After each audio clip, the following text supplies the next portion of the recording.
Puerto Rico es parte de Estados Unidos, pero a menudo no lo parece, porque mientras el resto del país prospera, Puerto Rico se estanca. Y aunque pueda parecer una racha de mala suerte, la realidad es que el país que controla Puerto Rico, Estados Unidos, es quien la está estrangulando. Como siempre, esta historia empieza con la geografía que define Puerto Rico durante tanto tiempo. Para entender por qué Puerto Rico está en la posición que ocupa hoy, hay que saber dónde está en realidad. Al mirar un mapa de Estados Unidos, Puerto Rico no aparece. Si aparece, está en una caja frente a la costa de Florida, fuera de escala y de contexto. En realidad, Puerto Rico es el extremo oriental de las Antillas Mayores, el archipiélago que incluye Cuba, Jamaica y La Española, la isla que comprende Haití y la República Dominicana. Queda a 1000 millas al sudeste de Miami, igual a la distancia de Nueva York desde Miami, y actúa como puerta de entrada entre el Océano Atlántico abierto al norte y el Mar Caribe al sur. Y esta ubicación específica es la primera pista de su historia turbulenta. Puerto Rico no es solo una isla tropical, porque geográficamente es más bien una fortaleza. Hacia el oeste vigila el Paso de la Mona, un estrecho de 90 millas que separa Puerto Rico de la República Dominicana. Este paso es una de las rutas marítimas más vitales del mundo, conectando el Atlántico con el Canal de Panamá. Históricamente, quien controlaba a Puerto Rico controlaba el flujo de riqueza hacia y desde América. Eso convirtió a la isla en un premio, no solo por sus recursos, sino por su ubicación. Era la llave literal del Caribe. Pero aunque su posición la hacía un objetivo, su terreno la hacía difícil de dominar. Contrario a la idea de un paraíso tropical, Puerto Rico es increíblemente montañoso. La isla está atravesada de este a oeste por la Cordillera Central, una enorme cadena montañosa que se eleva abruptamente desde la costa. Su pico más alto, el Cerro de Punta, supera los 4.300 pies sobre el nivel del mar. Esta geografía creó una división marcada que aún existe. El norte es húmedo y verde, por los vientos alisios que traen lluvia al chocar contra las montañas. El sur es más seco, semiárido en zonas al quedar bajo la sombra de lluvia en la Cordillera Central. Este interior montañoso convirtió la infraestructura en una pesadilla histórica. Llevar mercancías desde las plantaciones de café en la sierra hasta los puertos de la costa era una tarea dura y lenta. Esto obligó a la población a concentrarse en las estrechas llanuras costeras, especialmente en el norte alrededor de San Juan. Esta concentración vuelve a la isla muy vulnerable. Cuando un huracán golpea, hay pocos lugares a los que retirarse. Las montañas atrapan el agua y envían inundaciones repentinas hacia las ciudades densamente pobladas de las tierras bajas. Pero Puerto Rico no es solo una isla, es en realidad un archipiélago. Aunque la isla principal recibe toda la atención, el Estado Libre Asociado incluye más de 140 islas menores. Hacia el este, Vieques y Culebra, islas hermosas con historias oscuras de uso militar. Hacia el oeste se encuentra la deshabitada isla de Mona, a menudo comparada con Galápagos por su biología única. Sin embargo, la característica geográfica más aterradora de Puerto Rico no está en la isla, está justo frente a la costa norte. Paralela a la isla se extiende la fosa de Puerto Rico, el punto más profundo de todo el Océano Atlántico. En su punto más bajo, el abismo de Milwaukee, el fondo marino desciende a más de 8.200 metros de profundidad. Para ponerlo en perspectiva, si dejaras caer el monte Everest dentro de la fosa, su cima aún quedaría a más de 1,6 kilómetros bajo el agua. Esta fosa existe porque Puerto Rico se asienta precariamente en el límite entre dos placas tectónicas, la placa del Caribe y la enorme placa norteamericana. Estas placas se rozan lentamente, creando una zona de subducción que hace a la isla altamente propensa a terremotos. Así que tenemos una isla que 1. Está estratégicamente ubicada en un punto crítico global. 2. Está internamente dividida por una enorme cordillera. Y 3. Se encuentra al borde de un abismo submarino que genera amenazas sísmicas constantes.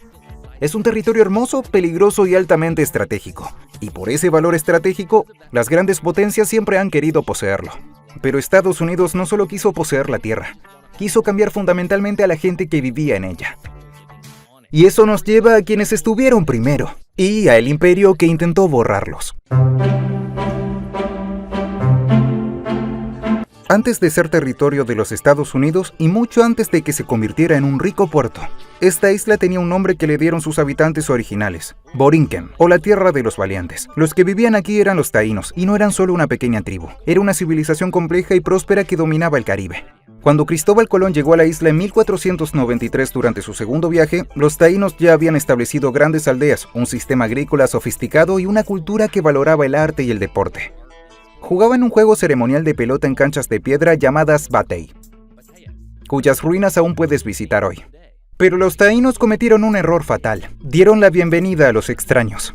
Los españoles llegaron buscando oro, y lo encontraron en los ríos de Borinquen. Renombraron la isla San Juan Bautista, y el principal puerto comercial pasó a llamarse Puerto Rico. El Puerto Rico. Con el tiempo, por una confusión administrativa, los nombres se intercambiaron. La isla se convirtió en Puerto Rico y la capital en San Juan. Lo que siguió fue un genocidio mediante trabajo forzado en minas de oro, guerras brutales y, de forma aún más devastadora, viruela y sarampión. La población taína colapsó. Para 1520, el censo español afirmó que estaban extintos. Pero eso era mentira.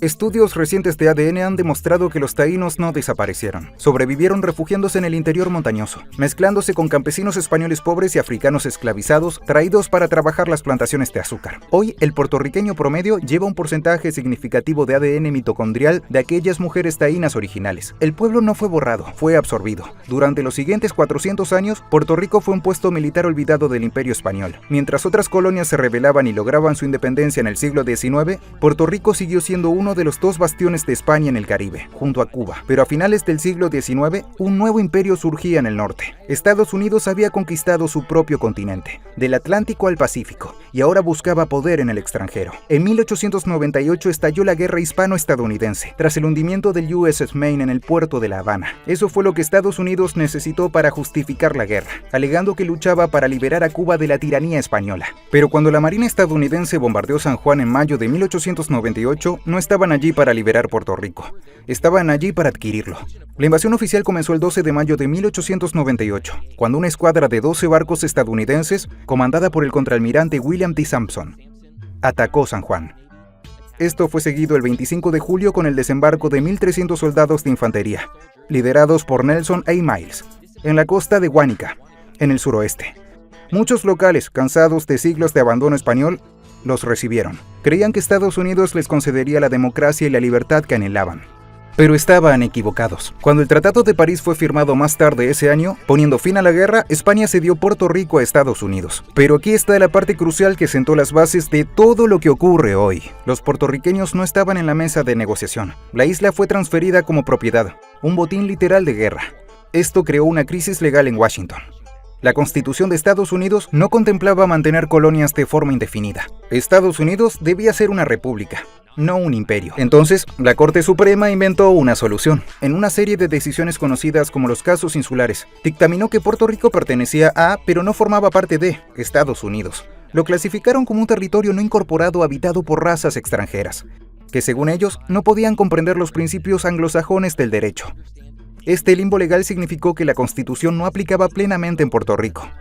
El Congreso podía hacer lo que quisiera con la isla. Y lo primero que hizo fue intentar americanizarla por la fuerza. Cambiaron el nombre a Puerto Rico, error ortográfico que duró hasta 1932. Impusieron el inglés como idioma obligatorio en las escuelas. Despidieron a maestros que hablaban español e intentaron arrancar la cultura del pueblo. Pero la resistencia cultural fue muy fuerte. Estados Unidos entendió que no podía convertirlos en estadounidenses de la noche a la mañana, así que decidió convertir la isla en un centro de ganancias. Y así llegamos a la era moderna. Estados Unidos tenía la tierra y el respaldo legal para gobernarla sin otorgar derechos plenos. Ahora solo debía encontrar cómo extraer el máximo valor posible mientras hacía lo mismo para mantenerla a flote. Y los mecanismos que construyó para lograrlo son exactamente los que hoy asfixian a la isla.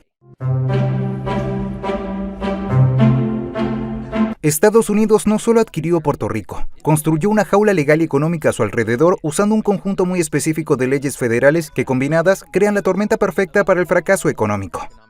El primer barrote de esa jaula se formó en 1920. Se llama la Ley Jones.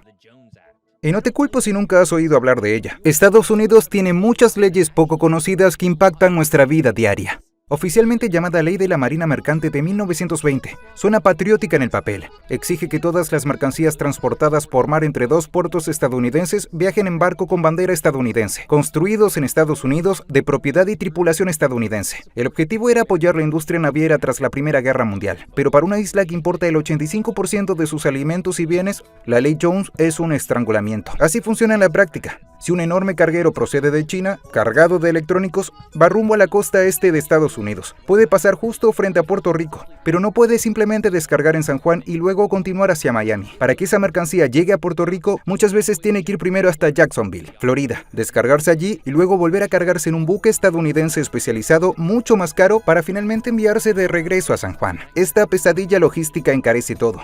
Los puertorriqueños pagan mucho más por alimentos, autos y energía que los estadounidenses del continente. pese a tener apenas una fracción del ingreso promedio. Pero los precios altos son solo el síntoma. La verdadera enfermedad fue un vacío fiscal al que el gobierno estadounidense volvió adicta a la isla, y luego retiró de golpe. Durante décadas, Washington sabía que Puerto Rico necesitaba una economía propia. Su solución fue la sección 936 del Código de Rentas Internas, aprobada en 1976. La sección 936 permitía a empresas manufactureras estadounidenses operar en Puerto Rico sin pagar impuestos federales corporativos sobre sus ganancias, y funcionó. Gigantes farmacéuticos y tecnológicos llegaron en masa. Durante un tiempo, Puerto Rico fue la potencia manufacturera del Caribe, y la clase media creció. La economía comenzó a despegar.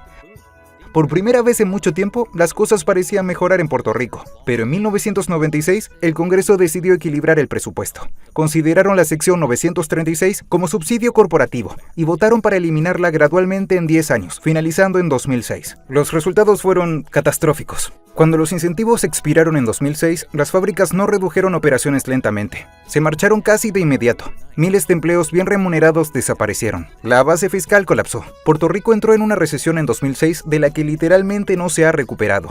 Así que tienes una isla con alto costo de vida por la ley Jones y una fuente de ingresos en caída tras la eliminación de la sección 936. ¿Cómo mantienes las luces encendidas? Pidiendo prestado. El gobierno de Puerto Rico empezó a emitir bonos para pagar sus deudas, y a Wall Street le encantaron por otro detalle de la ley estadounidense. Los bonos puertorriqueños están exentos de triple impuesto. No pagan impuestos locales, estatales ni federales. Los inversionistas los compraron masivamente, permitiendo que el gobierno cavara un agujero cada vez más hondo.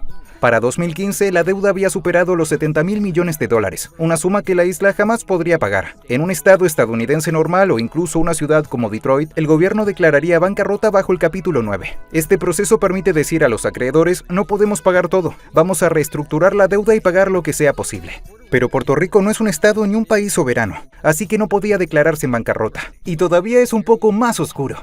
En 1984, una enmienda misteriosa se añadió a una ley federal que excluyó específicamente a Puerto Rico de la protección por bancarrota del capítulo 9. Eso significó que Puerto Rico quedó legalmente impedido de declararse en bancarrota. Quedaron atrapados con su deuda y no había forma de escapar, pero algo tenía que ceder. Así que el Congreso de Estados Unidos intervino, pero no con un rescate. En 2016, el Congreso aprobó la Ley Promesa, que creó una junta de control fiscal conocida localmente como la Junta. Esta junta no electa, de 7 miembros nombrados por el presidente de Estados Unidos, tiene la última palabra sobre el presupuesto de Puerto Rico. Y no ha estado del lado de la isla de Puerto Rico. Recortó pensiones, cerró cientos de escuelas y desmanteló la Universidad de Puerto Rico. Todo en nombre de pagarle a Wall Street. En la práctica, Puerto Rico perdió la poca democracia que tenía. La gente vota por un gobernador, pero el gobernador responde ante la Junta. Y luego, todo empeoró.